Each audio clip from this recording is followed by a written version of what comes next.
Cam News 24, la chaîne info, madame, monsieur, bon début de semaine et bienvenue au journal dont voici la titraille. Développement urbain, la communauté urbaine de Douala visite ses chantiers de drainage. C'est à l'occasion d'un périple effectué sur 50 km ce lundi 27 juin par le délégué du gouvernement auprès de la dite communauté. Fritz Tonnet a constaté par lui-même que le décor est bel et bien planté pour l'achèvement des travaux dans 2 ans au plus tard. De nouveaux véhicules pour renforcer la sécurité publique. Le gouverneur de la région du littoral a procédé ce lundi 27 juin à Douala à la remise solennelle des véhicules aux fonctionnaires de la police. Il s'agit de faciliter le déploiement des forces de l'ordre sur le terrain. Voilà pour la vitrine du journal. Merci de rester fidèle au programme de Cam News 24. Le journal sur la chaîne info Cam News 24. Madame, monsieur, une fois de plus, bienvenue à tous. Nous vous l'indiquions en titre sécurité publique. Le gouverneur de la région du littoral a procédé ce lundi 27 juin à Douala à la remise solennelle des véhicules aux fonctionnaires de la police de la région. C'était en présence du délégué régional à la sûreté nationale pour la région du littoral. Justice Totouam et Benoît Ndogmo étaient eux aussi présents. Voici leur compte rendu, justement. C'est au total 151 vélos et 34 véhicules estampillés Sûreté nationale et respectivement tout-terrain, parmi lesquels un minibus Saint-Raf 4 qui ont été remis aux 20 commissariats centraux du département du Vouri et aussi du Mongo, de la Sanaga maritime et du Nkam. Une dotation du chef de l'État il y a une semaine qui vient booster la mobilité des forces de police et leur permettre d'assurer la sécurité des populations. Nous notons que nos éléments viennent ainsi d'être récompensés quelque part par le travail qu'ils font au quotidien, parfois sans moyens. Mais nous voulons dire qu'avec cet appui de la très haute hiérarchie, le travail de sécurité de la ville de Douala en particulier et de la région du littoral en général connaîtra certainement des lendemains meilleurs. Le délégué régional, quant à lui, a insisté sur les sanctions liées à la mauvaise utilisation du matériel. Maintenant, s'agissant des sanctions, elles sont prises sur un double plan, sur le plan disciplinaire et sur le plan financier. Il y a des sanctions pécuniaires et des sanctions disciplinaires. C'est pour ça que tout à l'heure j'ai mis en garde les mauvais utilisateurs de véhicules, ceux qui n'auront pas pour souci de les utiliser en bon père de famille, en toute responsabilité. Je suis allé jusqu'à dire que j'interdisais qu'on enregistre une moindre égratignure, un moindre accident sur ces véhicules. Cette dotation du chef de l'État vient s'ajouter au matériel de transmission déjà offert, ainsi que des hôtels de police en cours de construction dans le cadre du plan d'urgence triennal, sans oublier des uniformes, entre autres. Développement urbain à présent, la communauté urbaine de Douala visite ses chantiers de drainage. C'est à l'occasion d'un périple effectué sur 50 km ce lundi 27 juin par le délégué du gouvernement auprès de la dite communauté. Une visite des chantiers au terme de laquelle Fritz Tonnet s'est voulu optimiste quant à l'avancement des travaux qui seront livrés au plus tard dans 2 mois. Dans 2 ans, autant pour nous. Colombie Catal.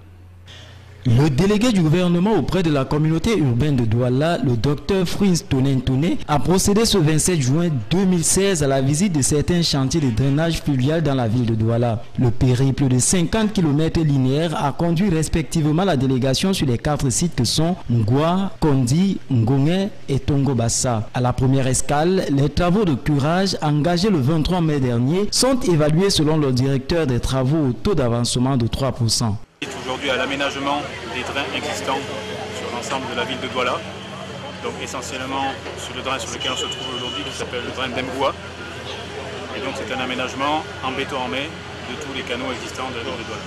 Sur le Kondi, le chantier est à 90% de sa phase d'installation. La feuille de route de ces travaux porte notamment sur un plan de gestion environnementale et sociale, l'examen par la main d'œuvre du programme d'exécution. En Ngongé, le ton était plus dur vis-à-vis des riverains obstinés à occuper les abords de drains.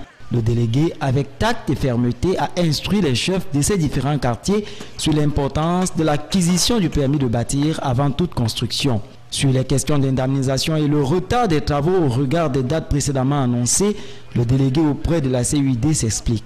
Avant qu'on atteigne donc la phase de construction proprement dite en béton, l'autre aspect administratif du dossier sera déjà pratiquement fini. On parle des indemnisations qui seront déjà finis. L'année dernière, on avait dit qu'on était presque vers la fin, mais nous nous sommes rendus compte que le premier schéma qui était utilisé mettait plus de 2500 familles dehors en termes de déguerpissement. L'impact social était donc très fort. Il a donc fallu qu'on redimensionne les choses sans compromettre l'importance du projet, mais aussi préserver aussi le côté social. Bon, cet impact-là a été réduit à peu près de moitié, sans que ça réduise pourtant la qualité du travail qui doit être fait. Vous savez donc reprendre ces documents, réajuster techniquement le projet, ça peut prendre un peu plus de 5 à 6 mois. Le coût des travaux est estimé à 105 milliards pour 10 km d'exutoire et 40 de bétonnage pour une durée des travaux de 2 ans.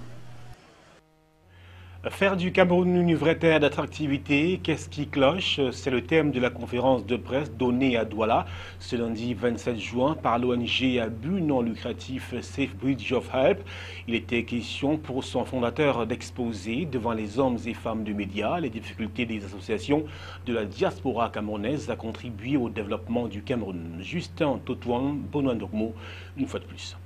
Les activités à but non lucratif ou non sont multiples au Cameroun, mais obtenir l'autorisation de les exercer relève d'un vrai parcours de combattant.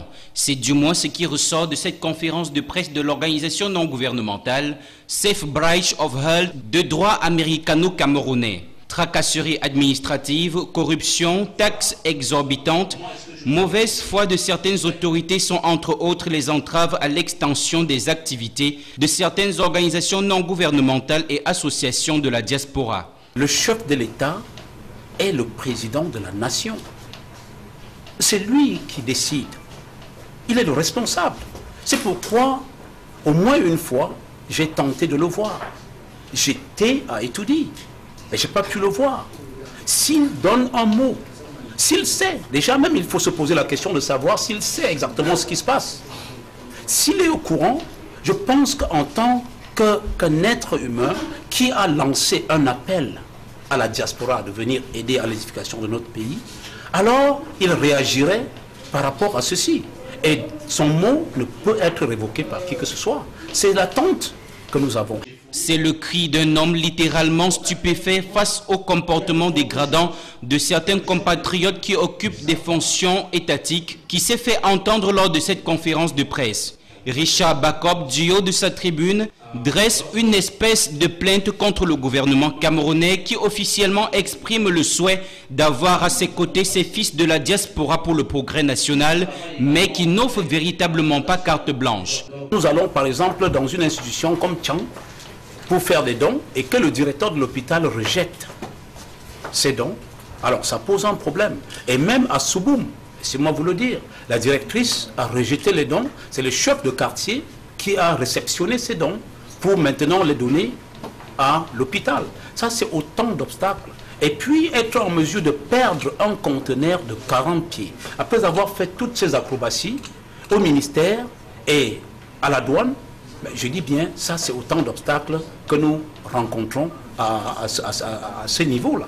C'est donc un appel lancé au changement à l'endroit non seulement des associations et organisations non gouvernementales, mais aussi aux organes de facilitation des procédures administratives dont l'utilité sur le plan national n'est plus à démontrer. Économie à présent, Yaoundé a abrité le 23 juin dernier la cérémonie de lancement officiel de l'exploitation de la plateforme intégrée du Conseil national du crédit sous la conduite du ministre camerounais des Finances Lamine Ousmane Meh, par ailleurs président du dit conseil. L'objectif est d'assurer la pérennité des établissements de crédit et de microfinance qui sont incontournables pour le bien-être des Camerounais, comme l'indique fort à propos ce reportage. Le développement des transactions financières est dans une phase de croissance au Cameroun et l'environnement financier en pleine mutation. Et compte tenu des difficultés d'accès aux services financiers, de la défiance du public vis-à-vis des institutions financières et des moyens de paiement scripturaux, les pouvoirs publics ont décidé de mettre en place une plateforme intégrée du Conseil national du crédit. Celle-ci comprend la CIP, la centrale des incidents de paiement, le FIBAN, le fichier bancaire national des entreprises et la CASEMF, le cadre de suivi de l'activité des établissements de microfinance. En fait, la mise en place de cet outil informatique de collecte, d'agrégation, d'analyse, de synthèse et de diffusion de données dans un but de transparence du marché, de supervision et de contrôle vient de la volonté des pouvoirs publics d'assainir et de maîtriser le fonctionnement du secteur financier dans son ensemble. Tout comme Lamine Ousmane Meh, tous les orateurs ont recommandé à tous les acteurs l'utilisation intensive de ce puissant outil qu'ils devront alimenter sans réserve en information. Il est clair que notre pays, sur les 20-30 dernières années, a connu une insuffisance dans le suivi des performances des crédits qui sont octroyés. Et cela est essentiellement dû au fait que l'asymétrie d'information entre les établissements de crédit, les établissements de microfinance et les bénéficiaires clients, cette asymétrie d'information conduisait à une prise de risque qui n'était pas suffisamment encadrée, avec donc des taux de recouvrement qui n'étaient pas à la hauteur de nos économies. Actuellement déployée auprès de 18 établissements de crédit et 47 établissements de microfinance, elle est entièrement modulable et à l'accès rigoureusement contrôlé et sécurisé. En perspective, il est prévu l'intégration de la centrale des risques des établissements de microfinance et l'application de calcul et l'archivage du taux effectif global et du taux d'usure. De la religion à présent, le cardinal Christian Toumi et Monseigneur Francis Teke Lisengue, évêque émérite de Manfé, ont célébré le week-end dernier les 50 ans de leur sacerdoce. C'était à l'occasion d'une messe à la cathédrale de Bamenda dans la région du nord-ouest Cameroun. Les précisions avec Franck Bala et Lisa Youssi. 1966-2016, voilà 50 ans qui sont au service au sein de l'Église catholique romaine. Son éminence, le cardinal Christian Toumi, 86 ans, archevêque émérite de Douala, et Monseigneur Francis Teke Lisengue, 78 ans, évêque émérite du diocèse de Manfé, ont ici célébré une messe d'action de grâce avec le troupeau dont ils ont la charge. J'ai pris 3 décisions. Et je crois que je suis fidèle à ces décisions-là. D'abord, l'obéissance. J'irai partout où mon évêque m'enverra. Deuxièmement, je ne prêcherai contre quelqu'un à partir de la chair. S'il y a quelque chose contre quelqu'un, je l'appelle dans mon bureau pour lui donner l'occasion de s'expliquer. Et la troisième décision que j'ai prise, c'était que je ne participerai jamais à une réunion d'un parti politique au Cameroun.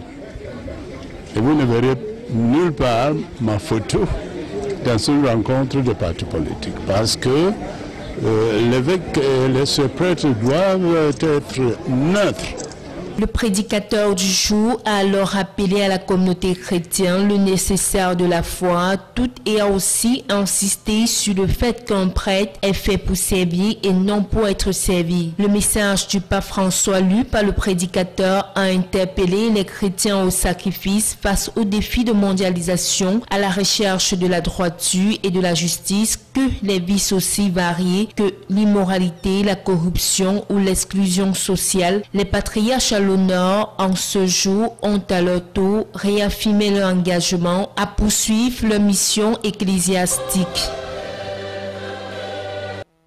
Sport, football, éliminatoire mondial Russie 2018, ça y est, le Cameroun est désormais fixé sur ses adversaires et sait donc à quoi s'attendre. Le tirage au sort du 3e tour de qualification pour la Coupe du Monde de la FIFA, Zone Afrique, a donc été effectué au Caire en Égypte.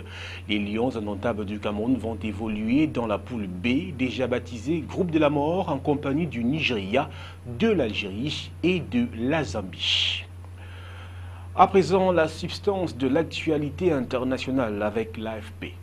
4 jours après le vote en faveur de la sortie de l'UE, les responsables britanniques cherchent à gagner du temps alors que les leaders européens pressent pour un divorce rapide. Londres a annoncé la création d'un département spécial au sein du gouvernement pour gérer la question du Brexit. Le successeur du Premier ministre démissionnaire David Cameron sera désigné d'ici le 2 septembre, selon le Parti conservateur. Signe d'un Brexit qui a du mal à passer pour une partie des Britanniques. Une pétition réclamant l'organisation d'un 2e référendum dépassait lundi matin les 3 700 000 signataires. Un accord de principe, c'est ce qu'a donné le préfet de police de Paris pour qu'une manifestation contre la loi travail se tienne sur un trajet un peu plus long entre Bastille et Place d'Italie demain à 14 h. Une 11e journée de mobilisation contre la loi travail qui coïncidera avec le vote du texte au Sénat. Apaisement entre Israël et la Turquie. Après 6 années de brouille provoquées par un raid aérien contre un navire turc, les deux pays normalisent leurs relations par un accord selon lequel notamment Israël versera 20 millions de dollars aux victimes turques du raid aérien. Après 3 saisons à la tête du PSG, c'est officiel, Laurent Blanc quitte le club.